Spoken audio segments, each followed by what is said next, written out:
Welcome back, folks. So we are back on our Hurst Olds, or 69 Hurst Olds today. So we just picked up our recored radiator from Fort Smith, and as you know, in the previous episode we showed where it was leaking and the radiator shop said, oh yeah, it's leaking all right. So what's funny is this thing was recored, and they said they looked at the old core and they said, you know, it's something happened. There were spots where it was real clean and spots where it was plugged, and then certain areas where it was actually leaking. In the old one, or the old core, you could see the blue turquoise where it was right around here by the tank. So they said, yeah, it was definitely leaking. I think what was happening is it was probably evaporating instead of, you know, got up to maybe a certain temperature and then be leaking, but maybe going down the road. But you didn't really see it at idle. But I never really got it really hot. I tried to get as hot as I could. I guess got it up to 205, 208. So you could say I got it hot. But we're going to get this thing installed, and we're going to get our fan clutch installed, and we're going to get this Olds lit up, and we're going to get this thing pretty much buttoned up, head back to our good friend Scott down in Texas. Probably do some more driving with it, but it's really come along. So let's get started. Let's get this clutch on, and then let's get this radiator installed.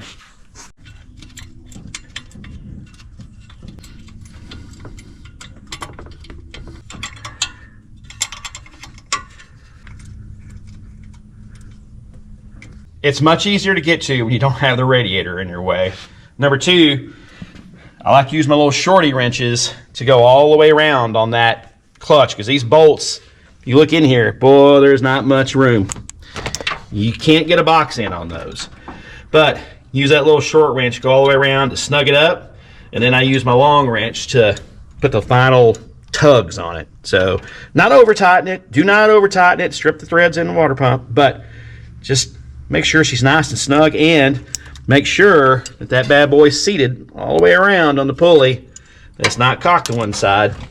Last thing you want this thing doing is gyrate the big fan around with a big 455. All right, about to set the radiator down in there. Just make sure your saddles are, see right here? Your little rubber pieces, make sure they're in place. Just notice this one, yeah, sitting back in there.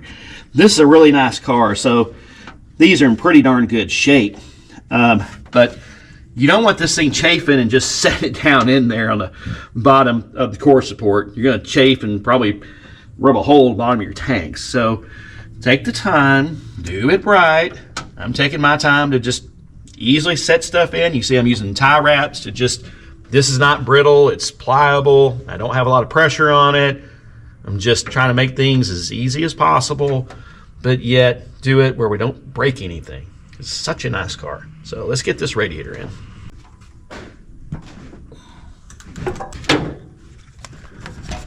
All right. Make sure, there it is. There. So just make it, there she goes. Now the top one.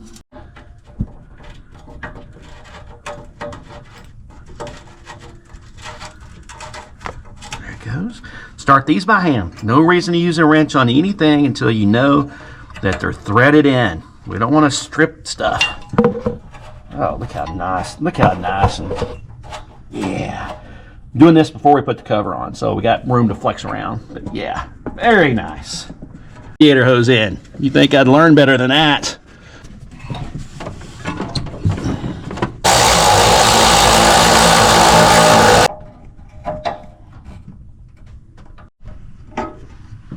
Okay, like I said before, yeah, I'm using my little small open end wrench because they're going in so easy. So I get it down where it's close to snug, but man, do yourself a favor, get a good line wrench, tubing wrench, whatever you want to call it, because that way you don't strip these things out, because you're gonna have to take them off eventually sometime for some reason.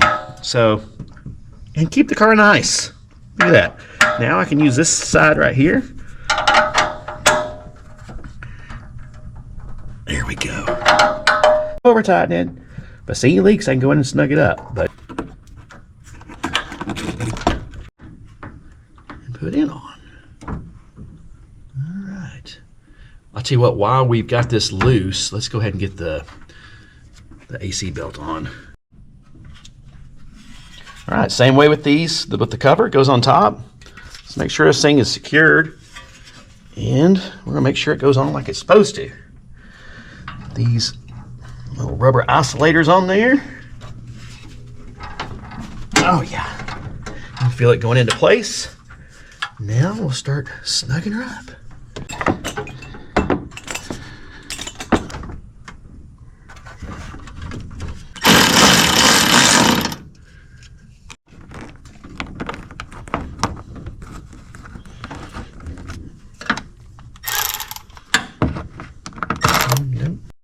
All right, we got our new radiator installed on our 69 Hurst Olds. So now I bought from Oreilly's the green, which would have been what would have been in this car, green coolant. Correct me if I'm wrong, GM folks. But this is the conventional green antifreeze and coolant. It's already diluted, meaning it doesn't have any tap water. It's got the water that has been distilled. So it's mixed with distilled 50-50. I've got 4 gallons of this. And I also have this water wetter. I've used this with great success. Usually this will cool it down maybe about 5 to 10 degrees. Not that it needs it. It may not need it at all, but if we've got fresh coolant that's going in, can't hurt to put this in. You guys tell me what you think in comments about this. But anyway, Oreilly's antifreeze and coolant, it's the green. So let's get this in there. Hey y'all, also make sure anytime you install a new radiator that petcock is closed or you're gonna be wasting a lot of coolant. Can't tell you how I know that, but yeah. And in between gallons of our antifreeze, I'm gonna go ahead and put the water wetter in. That way it mixes up.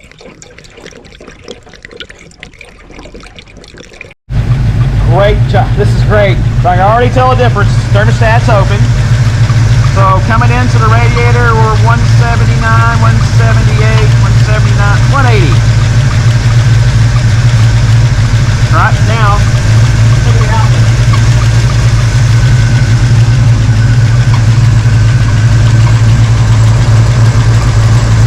Look at that, look at that. This thing is cooling way better. We got flow. We got flow.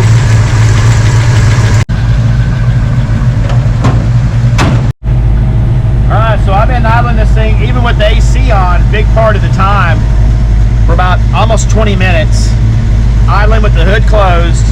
So this is where we're at on the gauge, on the heat gauge. It's barely past that first mark between the C and the middle hash mark. So it's just barely past that mark right there. Let's check it with the thermal gun and let's see what it shows on the radiator.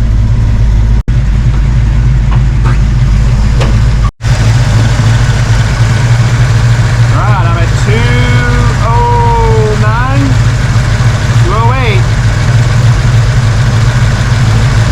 210. Again, that's idling with the AC on for 20 minutes.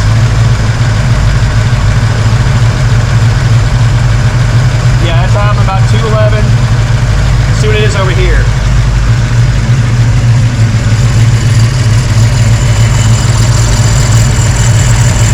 Alright, coming back into the engine, it's 160, 165. This radiator's really doing a good job. Now, I want to see if the clutch is doing its job.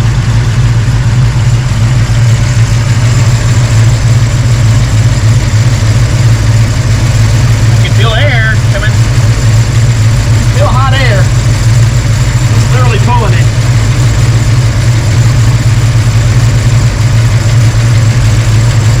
That is hot air. All right, now let's check this fan. Well, I can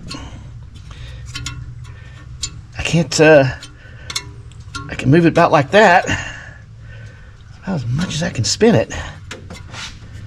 So I think what we need to do is probably drive it and see if we can get it to overheat what Scott was saying when he said when it's on the highway is when he was getting it to, it would start running hot.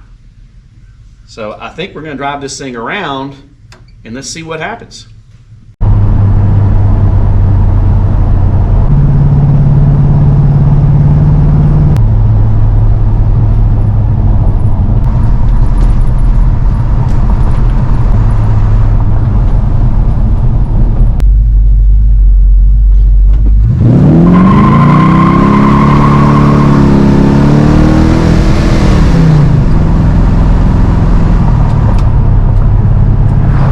Say, I don't know what else you want it to do, man.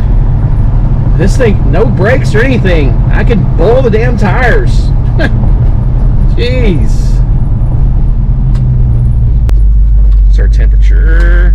Let's see,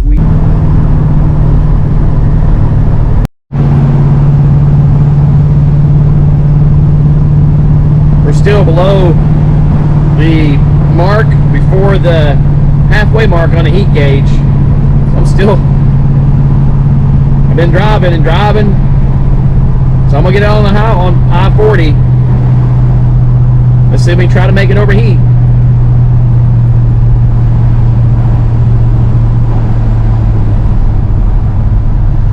Anytime you're driving a classic car, especially one that's not yours, you've got to drive defensively. I love driving these cars, but it is so annoying and just nervous because other people. Here we go, getting up on I-40, folks.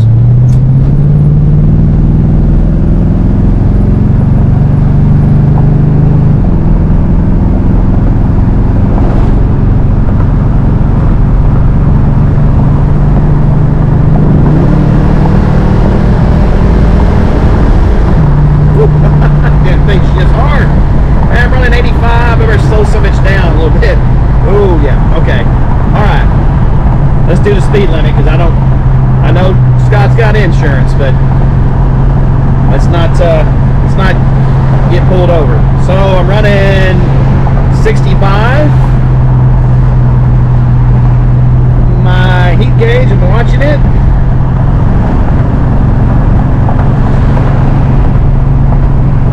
See if we can get it to come up.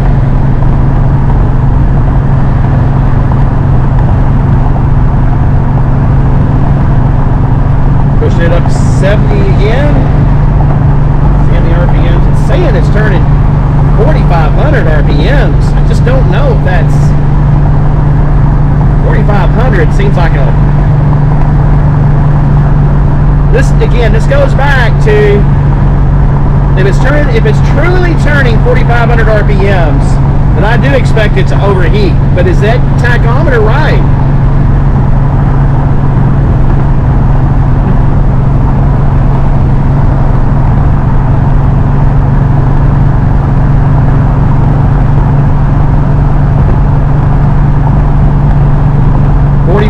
RPMs. I just don't know, man. That seems like an awful lot for a 323 gear. I agree it's got 14-inch wheels on it, but I don't know, man. That just doesn't, and the engine does not sound like it's turning 4,500 RPMs. Maybe 3,000. Not that many.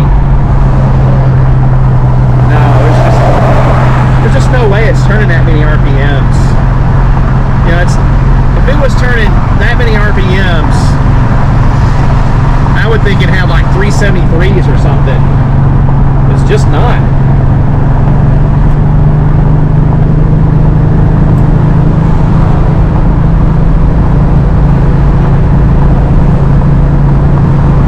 Okay, I'm running 80.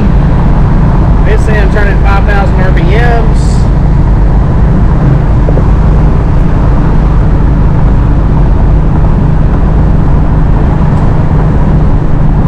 This bad boy's just cruising, man. This thing is, there's no way. I'm saying I'm turning 4,600 RPMs and I'm running 75.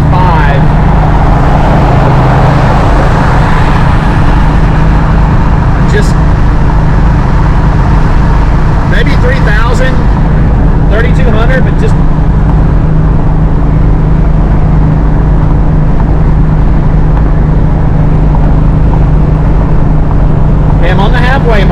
and I'm on the halfway mark on the temp gauge.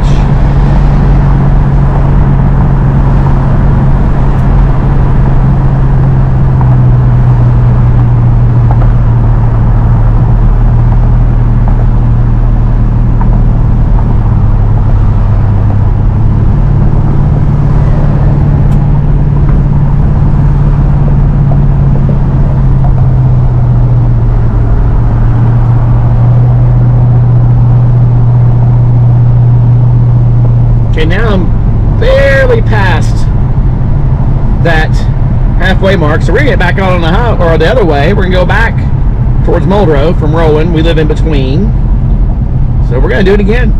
We're gonna see if we can get this thing to get hot.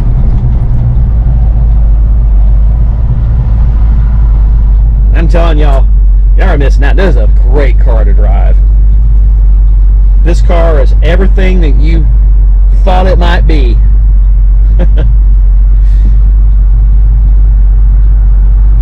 So I'm on the halfway mark between cold and hot.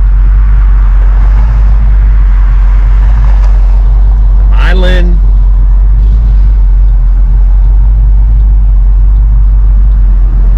Turn like a kitty cat. Actually loping. Sounded really good.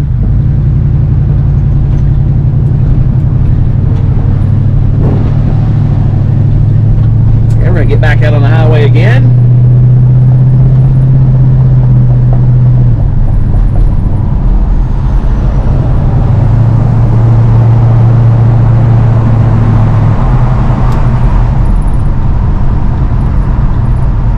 Again, watch these idiots.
doing 75. No way the tach is right. The tach is showing we're turning 4,700 RPMs. This thing is not turning 4,700 RPMs. Maybe 2,800, 3,000. I just know it. It's just no way. It'd be screaming.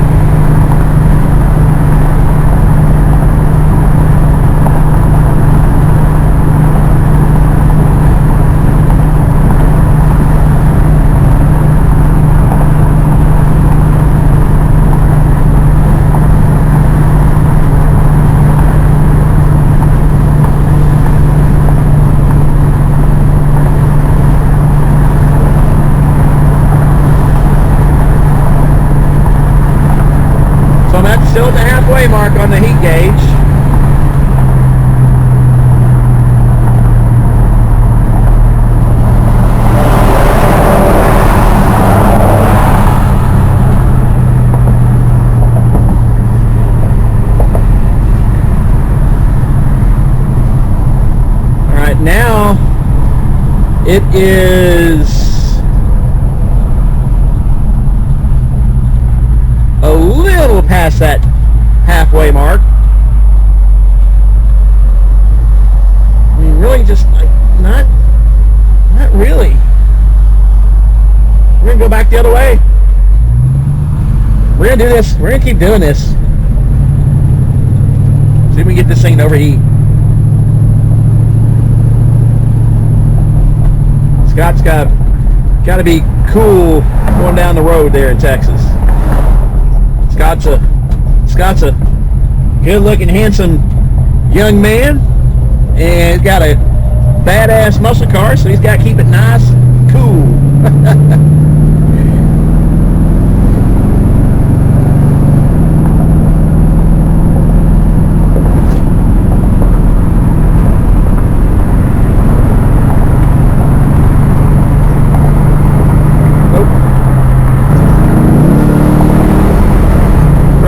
Let you in, assholes. They got the whole lane to themselves. They stay in the right lane. You gotta really watch these damn people. Instead of, you know, hey, I'm letting you in. I don't have anybody next to me. No, I'm just gonna stay right here. That's okay. The big 455 put us up front. Yeah, I'm running 75 on the halfway mark.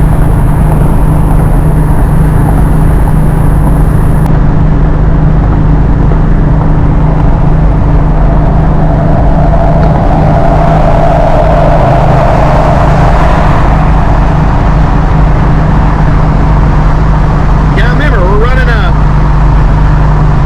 1-to-1 transmission here, okay? We don't have overdrive like all these new big trucks and cars, minivans, whatever have. We're running a turbo 400 with 323 gears and I believe 14-inch wheels. So the 14-inch wheels, I can see the small diameter increasing the gear ratio in the back. So comparatively, compared to like a 15-inch wheel, it'd probably lower that down some.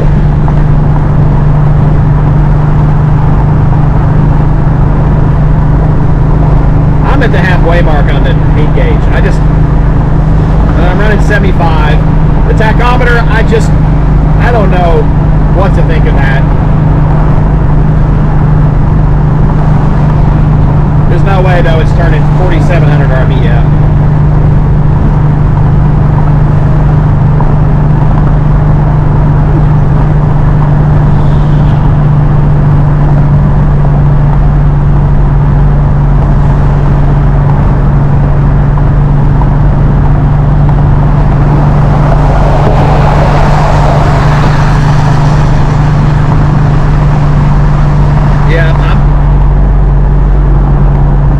I'm running 70, 75. Of course, you know, people out on interstate, they'll run 85 and 90. But yeah, I'm with these big 18-wheelers. They're running 75.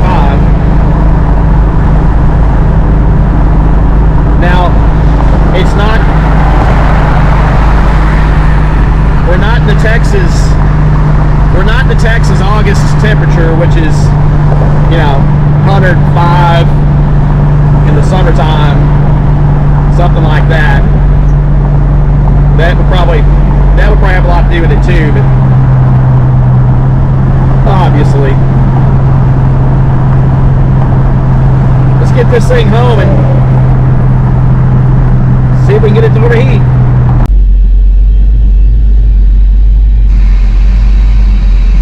Still below the little middle line.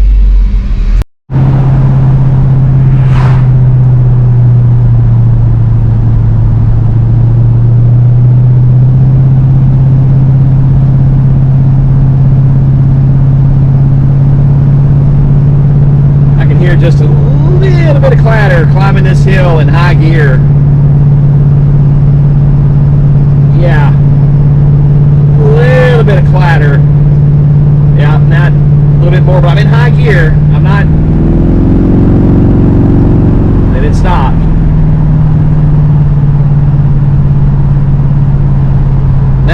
attribute that to fuel. I put 5 gallons of 91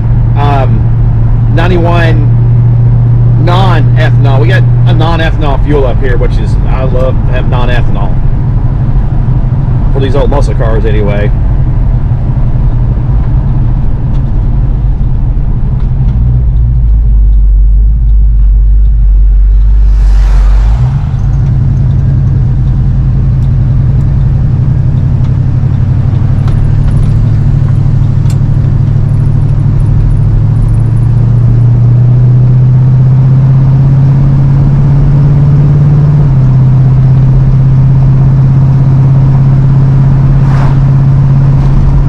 Put some seafoam in it. Seafoam, if there's any buildup on top of those pistons or behind those valves or anything, just helps. Cleans that stuff up.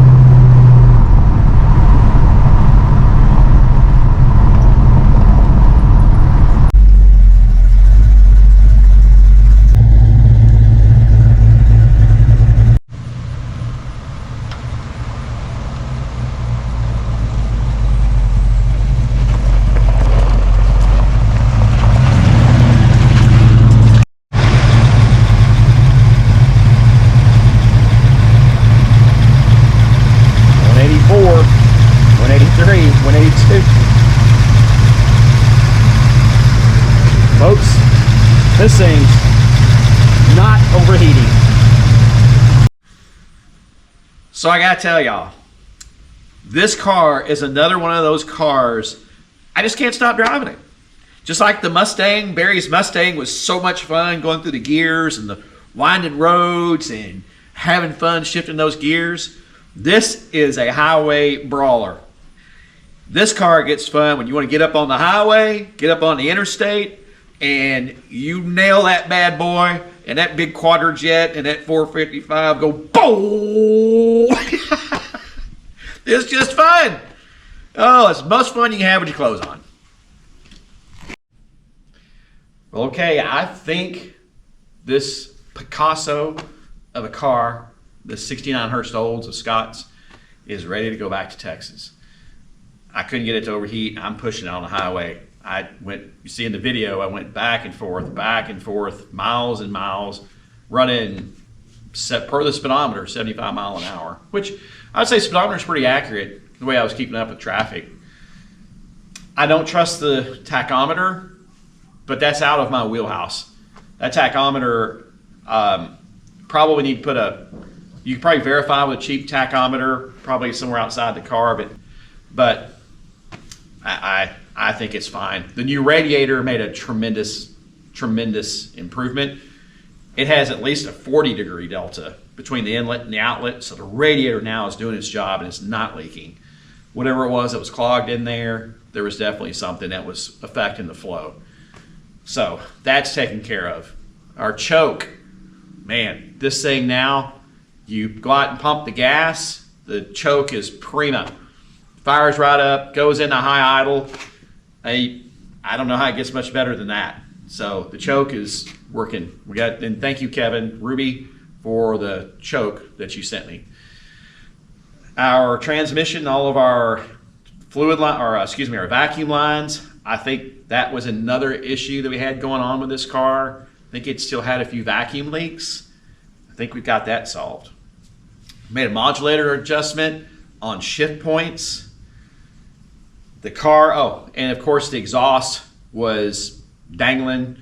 We've got that all tightened up, cinched up, so now that's all good to go. Tail light, Scott, your tail lights are now working properly.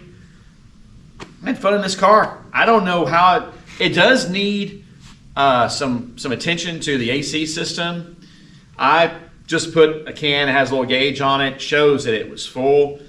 It really needs a set of high-low gauges put on this system and somebody run it, and it may even have too much. I don't know. But it does need to be serviced by somebody that's good with AC. And unfortunately, I'm not really good with AC. So, man, it's gonna be sad to see this thing go back to Texas, but on with the next one. We've got another one coming. It's going to be coming from Texas to take its place, and I think I think you guys are going to really like this one as well, just like this one. So if you haven't already, please like, share, and subscribe. And to Blake's Muscle Car, have a good weekend, everybody.